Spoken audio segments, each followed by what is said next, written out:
I spend a lot of time on the phone talking with friends, family, or coworkers, but I have noticed that my cell phone actually is a lot harder to hear with than my landline. And I'm here with audiologist Dr. Gnewikow to talk more about this. And Dr. G, is it true? Is it harder to use a cell phone than a landline?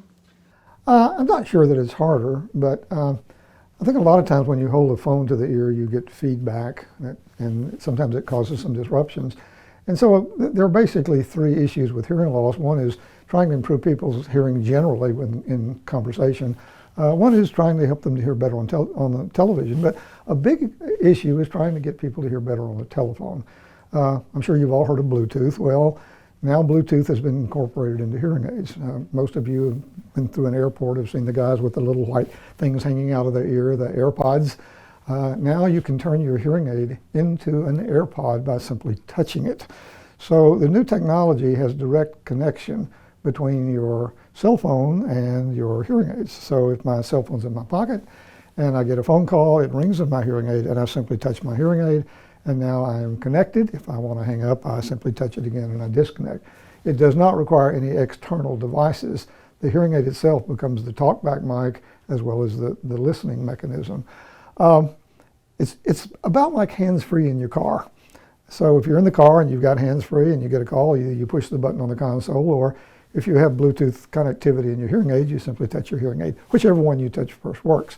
But the advantage to the Bluetooth with hearing aids is it's everywhere. So if you're in the grocery store or you're walking in the mall and you get a telephone call, you don't have to take your phone out and hold it up against your head. And a lot of people are reluctant. They don't like to hold things against their head anyway. So if they've got a hearing loss, they turn it on speakerphone, and then lo and behold, everybody hears the conversation, and that's not always appropriate. Another issue is with the apps. We all have little apps, and we have Facebook and weather and news and whatever. And when you have a hearing loss, you have to put it on speakerphone and crank it up. The Bluetooth technology that works for communication on the telephone also works for all your apps. So if you simply touch an app, now you can listen to it. Nobody hears it except you. It's quite easy to use. So essentially, Bluetooth connectivity is a convenience because you're hands-free wherever you are, but it's also a real advantage when you have a hearing loss because you no longer have to hold the phone to your ear, and you're allowed to hear in both ears simultaneously. When you hear in both ears simultaneously, you get better clarity. That's why stereo earphones come in twos. So when you talk on a phone normally, you only hear in one ear. But when you've got a hearing loss, speech understanding is very, very critical. And so if you're able to hear in both ears simultaneously, the speech signal will be clearer, it'll be more distinct. So it's not simply a means of convenience, being hands-free, which is nice, but it's actually a little bit better. Another thing that works with cell phones quite well now, we all know about little apps.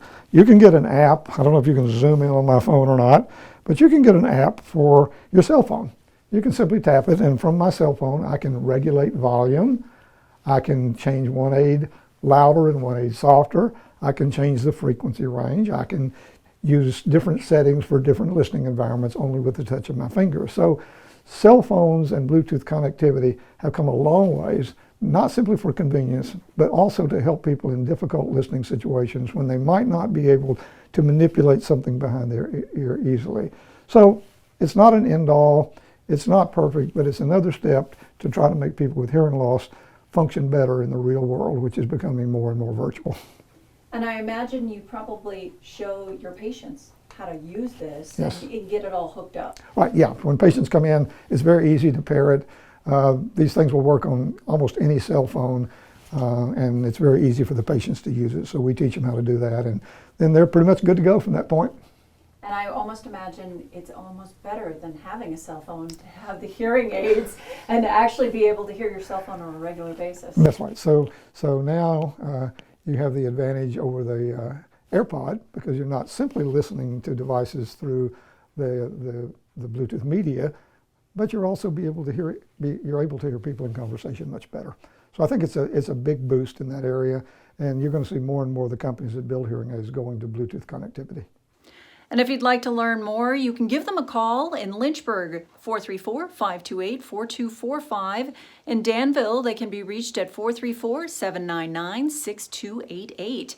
You can also find out more online at digitalhearingforyou.com.